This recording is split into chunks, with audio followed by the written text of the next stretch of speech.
Hello, everybody. Good afternoon on this beautiful day. As you can see, it is just perfect weather outside. If you're not outside, get outside because, at least in the Northeast, in our area, this is a picturesque spring day.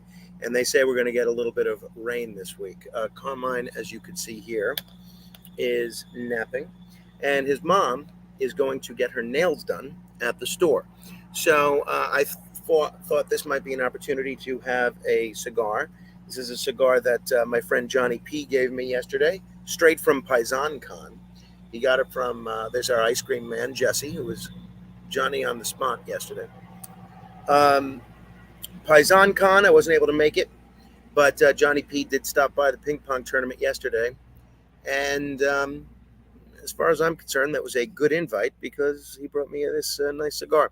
First, on a very serious note, in a video which I intend to be very unserious, I want to give my best wishes, my thoughts, and prayers to everybody in the Middle East, particularly in Israel right now, that is dealing with these Iranian drones and the military escalation in this conflict there. It's just such a sad situation and a tragic situation all around. Not exactly unanticipated, given the attack on the Iranian embassy in Syria, but still. That doesn't make it any less sad.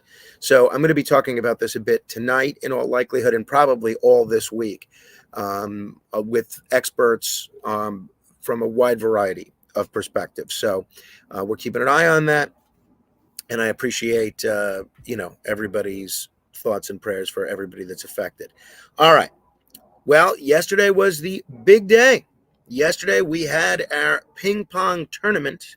Thank you to everybody that participated. We had over 30 participants, and with over 30 participants, the Royal Rumble of Ping Pong, we raised over $300, as you can see there,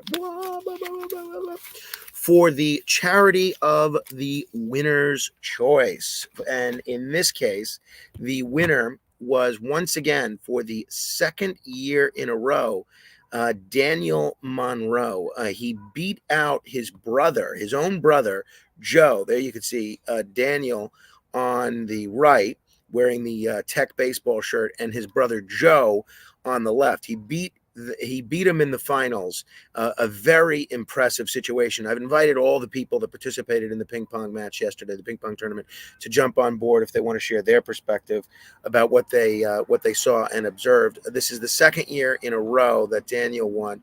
Last year, he won by beating my brother Alexander in the finals. There you can see Alex not smiling. But this year it was he beat his own brother Joe in the finals. Very competitive tournament. And really, all of the competitors that were in the Elite Eight, the final 8 spots, are richly deserving of praise because they all did wonderful. So you had, by the way, this was a match that ended brother versus brother, a tournament that ended brother versus brother, but it actually began cousin versus cousin. Jeffrey Gurian, the famous dentist and comic, started out by playing his own cousin Scott in the first game, I think it was the first game. Cousin versus cousin, began cousin versus cousin, and it ended brother versus brother. And there was even, and it just works out this way, there was even one time where a couple, Amoy and Matthew, who are romantically involved, ended up facing one another in what was a very competitive game. So shout out to everybody that participated, and thank you for everybody that contributed, but especially everybody that made it to the final 8. Daniel and Joe Monroe, Jeffrey Goldstein, Tony Viola, my brother Alex, and everybody that participated. Andrew Giuliani, phenomenal job. He destroyed me. There's Andrew and I playing. And there you can see my son Carmine in the corner there, cheering me on. And he actually was a little bit of a distraction because he kept trying to play while I was playing, and I had to ask him to step back, which he didn't appreciate. And there you can see Andrew's little girl Grace, who is watching her father and cheering him on. Andrew destroyed me. I'll maybe talk about this a bit on the radio, but he beat me 21-11. And this is something that he might even acknowledge. The game was much closer than the score would indicate, meaning there were a lot of very tough volleys. And I thought Andrew actually had a shot at winning this tournament. This is a shot. This is the finals. There's Daniel taking on his brother Joe. You see the back of Craig's head there, Craig Simonetti, who was the scorekeeper for the day. Thank you to John Charles for getting us that scoreboard. I'm at the podium there, monitoring the results. And there you see Tony Viola in the back in the yellow shirt, the bald gentleman, or as he prefers to be called, follically challenged, who also played very well. But this was a very intense game, a series of very intense games. This is me laying down some of the ground rules before the finals took place. Or actually, no, that was the very beginning, I think, where it was announcing the rules for the tournament. And that's some more of Andrew and me as we were playing. And that's again another action shot for Daniel and his brother Joe. A very competitive tournament all the way around. Thank you to everybody that participated. I hope you had fun. For anybody that's watching on Facebook, YouTube, or Twitter, and you have comments or questions about the tournament, we'll do our best to answer them. As always, you can follow me on Twitter. I still call it Twitter. I know it's technically X, at Frank Morano. That's Frank Morano. Oh, that's right. Yeah, I don't always remember the first name, but it was a great deal of fun. We did not get a second table, so it was one of those things where it lasted about 6.5, 7 hours. So the toughest thing with these tournaments is managing everyone's schedule, who's running late, who has to leave early. And I do my best to accommodate everybody for their schedules, but sometimes that's perceived as being unfair. Why does so-and-so get to play 2 or 3 games in a row? Why does so-and-so have to wait a couple hours? So I make an effort to accommodate everyone, but sometimes it doesn't come across as fair. So hopefully everybody had fun. I think they did. We had a lot of food and we had a lot of drinks. All right, thank you to whomever just sent me that heart. Appreciate that. If you're watching this, by the way, and you want to help us out, feel free to share this video on Facebook, or just retweet it on Twitter, or send likes on the YouTube, because that'll help more people discover this. So comment, share it, and let us know you're there, and that'll help more people discover what we're doing. So it was a great tournament, and I hope everybody that participated feels the same way. And we're going to do it again next year. Next year we're going to try. We didn't get great weather. I would have loved a day like this yesterday, because people could have been outside playing bocce, playing ladder ball, while we were in the dungeon playing playing ping pong. But congratulations to the winner, Daniel Monroe, and really to everybody that participated, because we asked just for everybody to kick in $10, and some people kicked in more. My friend Tommy Gioli was kind enough to come make the trip all the way from Long Island, and he was very generous, and ultimately the beneficiary of the donations was the charity of Daniel's choice, which was the American Cancer Society. So they're really the big winners. And we were, because we got to have a lot of fun, a lot of great people, and just a great time overall. It's funny, as I was setting everything up yesterday, or actually Friday night, we set up a television set downstairs, which I generally don't like to do, because I like to encourage everybody to listen to radio. But we set up a television set downstairs, and we were playing all of the WrestleManias, which was a lot of fun. People seemed to enjoy it. But on Friday night, I was trying to set up this television downstairs, and I was having just such a tough time setting up this television. And I found ultimately that this was my first time trying to set it up. It was given to us by our neighbors, the Principales. And I tried to use one of our old Amazon Fire Sticks, and ultimately couldn't get it to work. And I tried for literally hours. And I said, maybe the Fire Stick is busted. So I ended up trying it on our other television set, which I know works. Doesn't work. So it's busted. So when I go get my hard drive repaired, maybe I'll bring this Fire Stick as well. So I ended up using an old Fire Stick which is ancient. I think Prometheus discovered this fire stick or stole this fire stick and gave it to humanity back in ancient times. And we were able to get that to work. So we couldn't load all of our streaming networks, but we got a couple in there, and we were able to get Peacock. So we were able to watch all those WrestleManias. But Ellen says hello. Oh, Roberta. It was Roberta says it was me who gave us that heart. Thank you. Appreciate that, Roberta. And Ellen says hello. Brandon asks, how's your neck? Looks like it cleared up on its own. No, I still have it. I haven't put the breast milk on yet, but I still have this thing. It still itches. So I'm still working on it. It's better though. I don't know why. I haven't really done anything, but it is better. So thanks to everybody that participated in the tournament. Oh, so while I'm trying to set up all these electronics downstairs in the dungeon, our basement, we have these surge protectors that they gave us. When we got our solar panels, one of the things that they give you, one of the things they throw in is a free energy consult. And so we had these people come down and tell us how we can maximize our energy usage. And one of the things they give you is a couple of surge protectors. I took one. My wife took one. I've had one in my office. And I've noticed only 2 outlets in the surge protector seem to work. It's the 2 that say always on. And I haven't really discussed it with my wife until Friday or Saturday morning, actually. In the center of this is something that says master. Have you heard of this? Do you know what this is? This apparently is a master controlled surge protector. Have you ever heard of such a thing? Neither had I. So evidently, and when Rachel and I were comparing notes on Saturday, she basically said she's had a lot of trouble with this because only 2 outlets seem to work.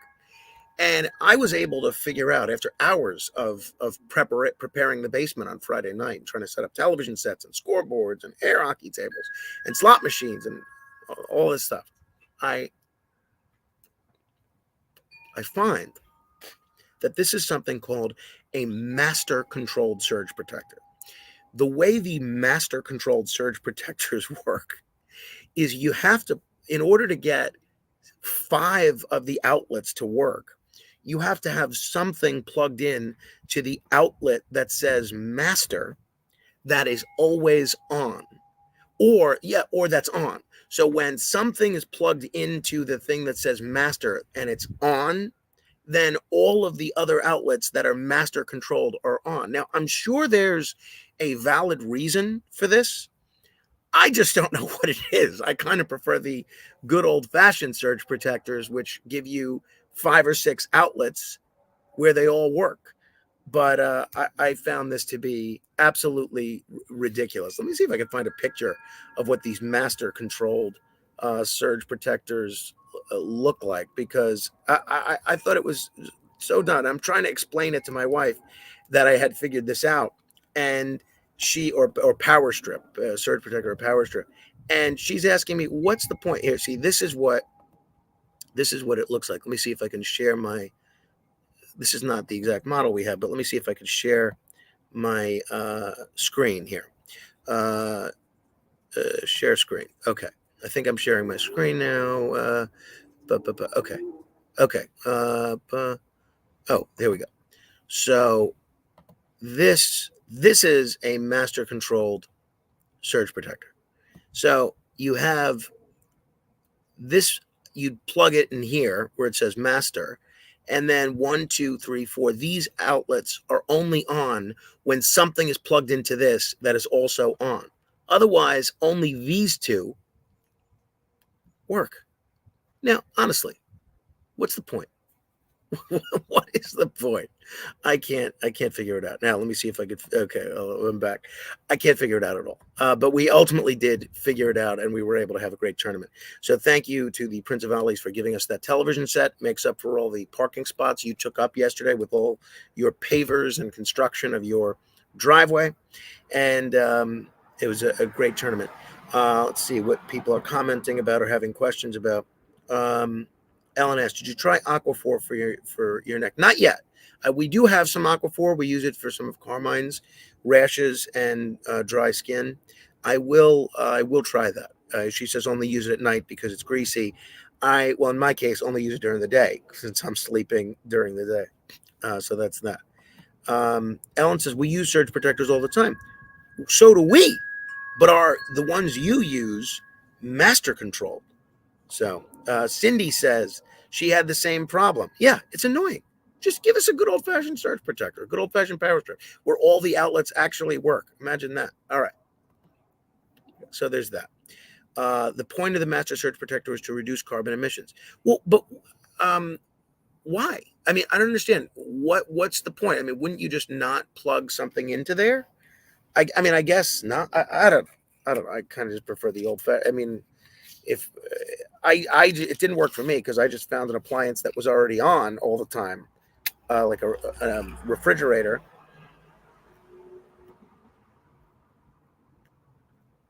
Sorry, this Johnny P cigar is quite good, but it does go out after a time. Sorry. It was quite good. Um, yeah, Ellen says she only has servant surge protectors. Yeah, that's what I thought I was getting, Ellen. Thank you. Hey, I want to mention I did finish this book on Friday. This book is maybe about 13 years old. Soviet Fates and Lost Alternatives, written by Stephen Cohen, the most brilliant scholar of Russian studies in American history. Frequent radio guest of mine back in the day. I did a podcast with him, which I will hope to put up there on the YouTube if I can ever get my hard drive working again. This is a wonderful book. It's a short book. It is dense at times because it gets into a lot of aspects of Russian and Soviet history um, that are very intense, and it's reliant upon a lot of footnotes. But if you want to know the truth about Russian history, specifically not Russian history, a little bit of Russian history with respect to um, questions like, was the Soviet Union reformable? Why did the Soviet Union collapse? Um, who deserves the blame for the United States and Russia's relationship devolving into what it was? This book has the answers to a lot of those questions. And unfortunately, this book was written 2 years or 3 years before the annexation of Crimea and the coup in Ukraine. Had American policy leaders and Russian policy leaders heeded a lot of the warnings that Professor Cohen makes in this book, I think we would have been able to avoid this whole Russia-Ukraine war. So it really just goes to show you the power of ideas.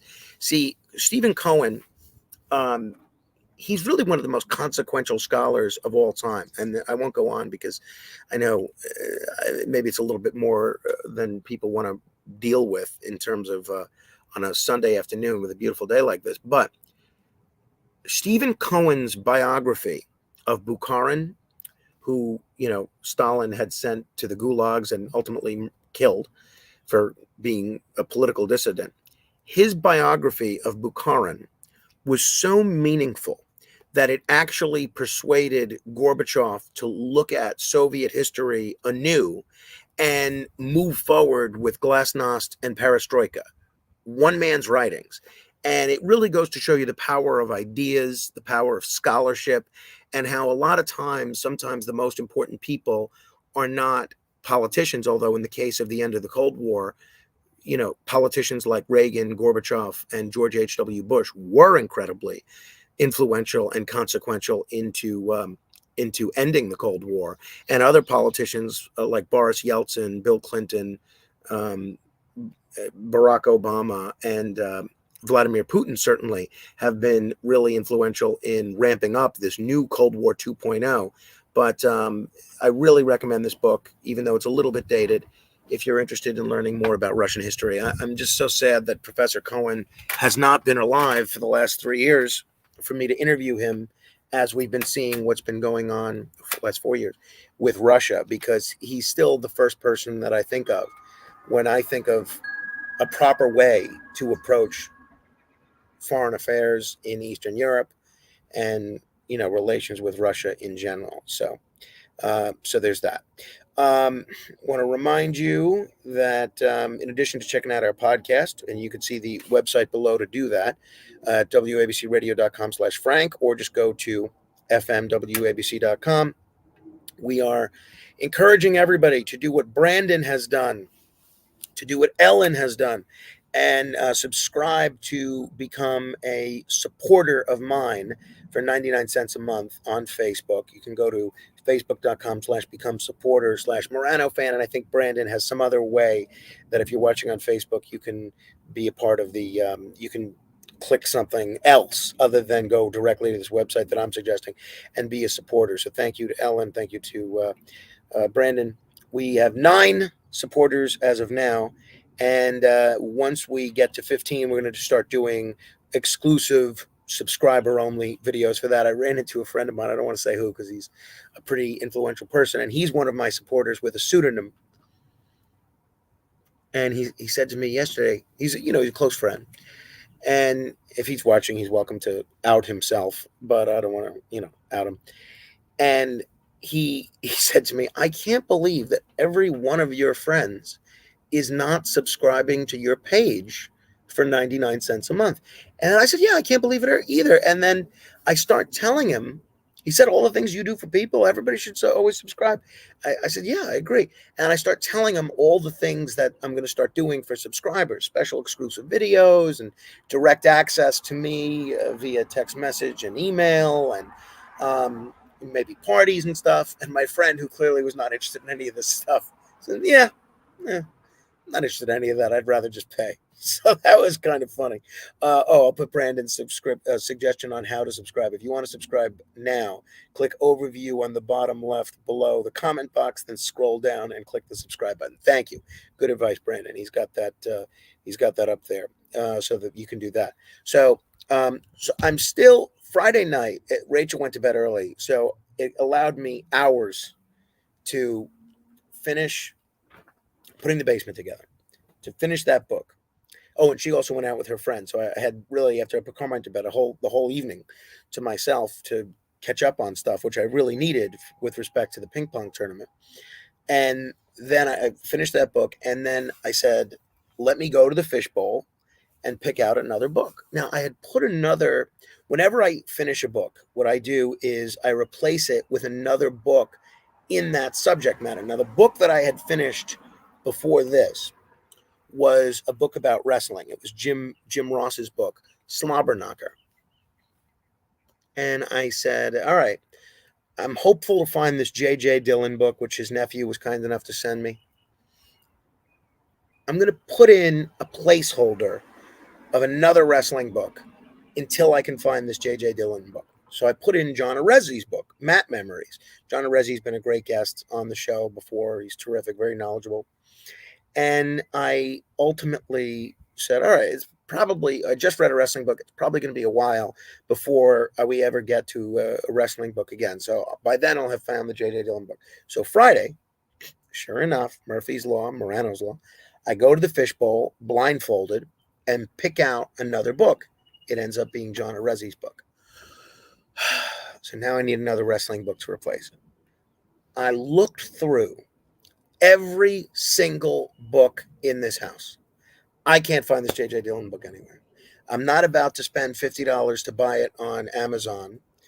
And I thought, well, maybe I'll write to his nephew again, explain the situation, ask them if they want, if they would mind sending me another one of these books. Maybe they have one lying around somewhere. And before I did that, I said, let me just buy Jim Ross's other book, The Man in the Black Hat. And I did buy it, but don't tell my wife that. I got it very good price, used, I think $3. The issue is not the cost, it's the expense. But I found another book that I'm going to donate to make room for that one. But I'm still looking for this J.J. Dillon book. So if I end up finishing this John Arezzi book, and then the next book is another wrestling book, then I'm just going to have to write to J.J. Dillon's nephew again and see if I can get another copy of that book, because it's very challenging. Oh, Joanne says we keep freezing. It says could be me. I'm in a store. I don't know. I'm not seeing anything that says we have a bad connection. I'm right on my front porch because it's too nice a day to be inside. And after I finish this video, I'm going to go back to working on today's show and even read the papers out here. I don't know if anyone else is having that situation. Let us know, and then I'll move inside if need be. Although I'm almost done. Ellen asked the question, could you have loaned the book to someone? I don't think so.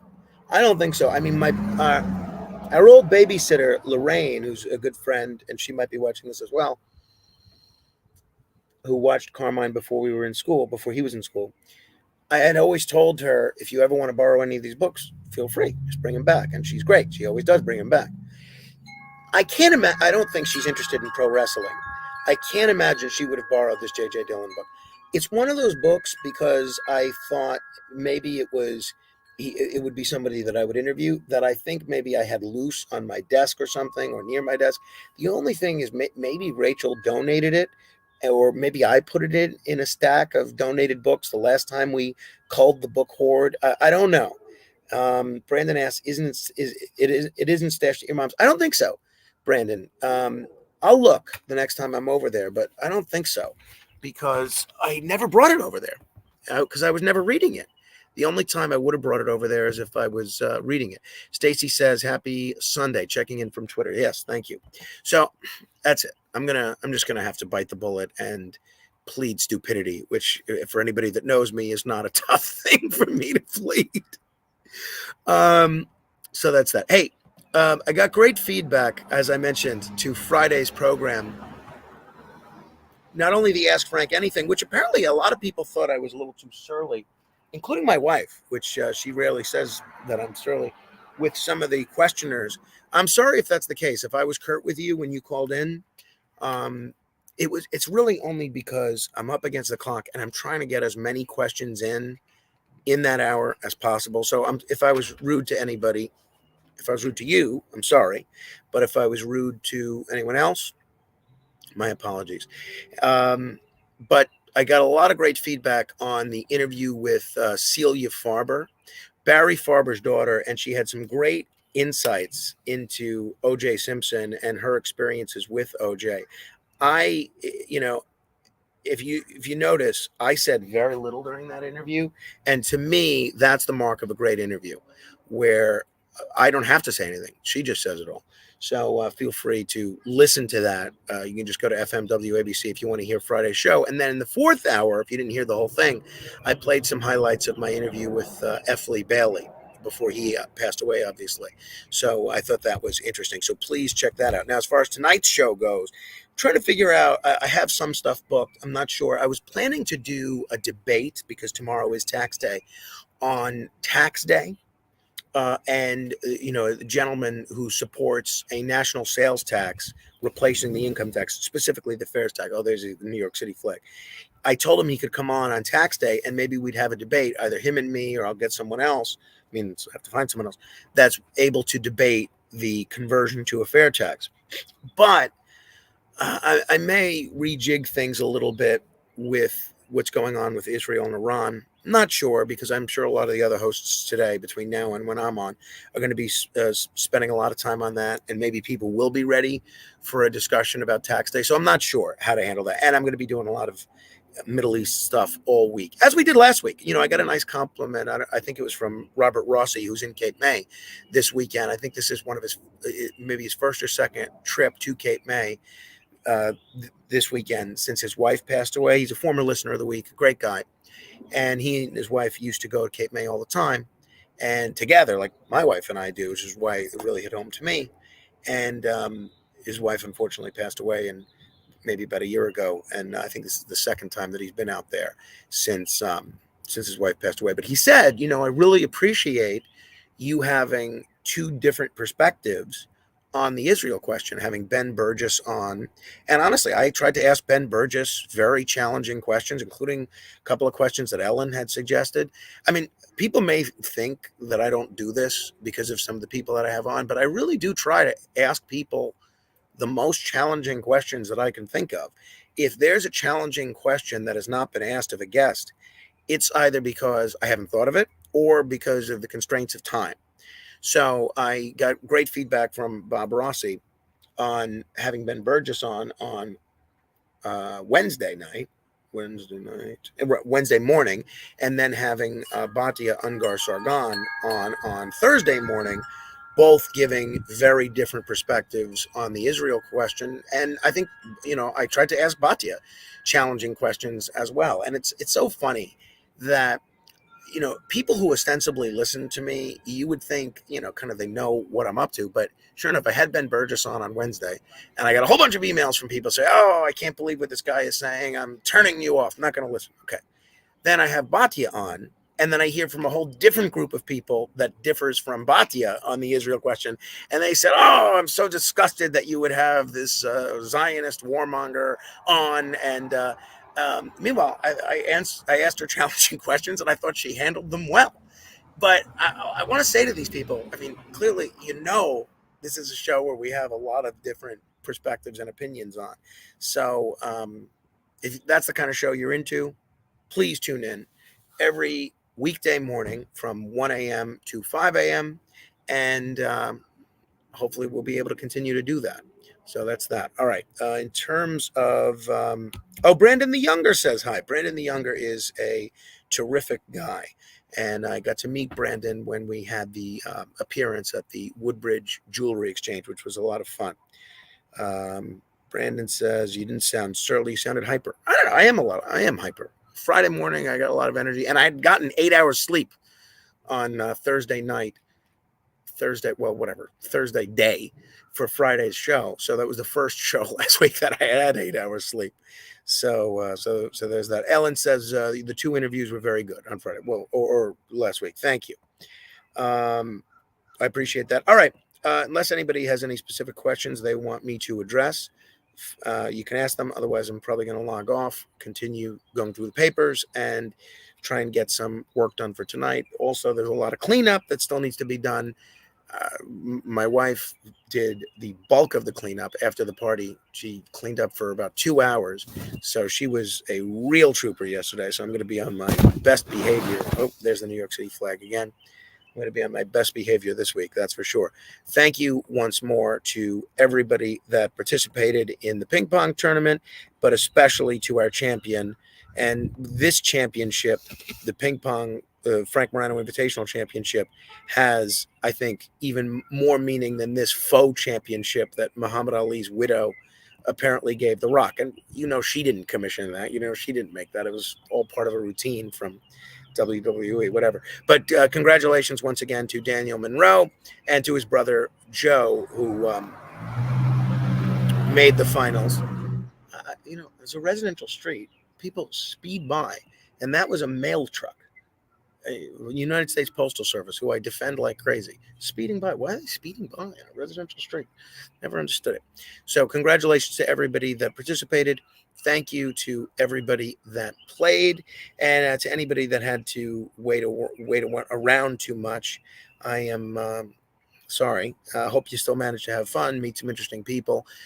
Carmine, for instance, got along very well with Andrew Giuliani's daughter Grace, and you could see the two of them in not this photo, but in this photo, they got along very well. Carmine, who's not the best at sharing in general, his toys or anything else, was very willing to share with a beautiful young girl like Grace. He had no problem sharing with her for whatever reason. So hope everyone had fun. I hope everyone listens on the radio. And if you're watching on Facebook, then I do hope that you will make an effort to become a supporter at facebook.com/become supporter/Morano fan, or as Brandon said, if you want to subscribe now, you can just go click overview on the bottom left below the comment box, scroll down, and click the subscribe button. So thank you. Somebody's sending angry faces. Felix is angry. Felix, I'm not sure why you're angry, but sorry. Hope things turn around. It's a beautiful day. Get outside. And hopefully that will alleviate whatever anger issues you're dealing with at the moment. All right. If you're watching on Facebook as well, you could certainly send stars. I appreciate that. All right. 1 a.m. to 5 a.m., you can set your app on the 77 WABC app to stream live at that time. You can also set your smart speaker, your Google speaker, your Alexa to do that same thing. And I certainly appreciate it. And if you're not awake at that time, just listen to the podcast, fmwabc.com. I have already begun the mission to procure a second table for next year. It's funny. I was able to find a couple of people that have other tables that I was either going to willing to buy, even though I don't really want to store this year round. But I couldn't get the transportation arranged for that table in time for yesterday's tournament. So whatever. Instead of a 3.5 hour tournament, it became a 6.5 hour tournament. But I think it was run as efficiently as we could hope for. Others may disagree. I invited everybody that participated in the ping pong tournament to join this video if they wanted, and some may be watching, but I guess nobody chose to join it. All right. I will see you on the radio. Enjoy this nice day.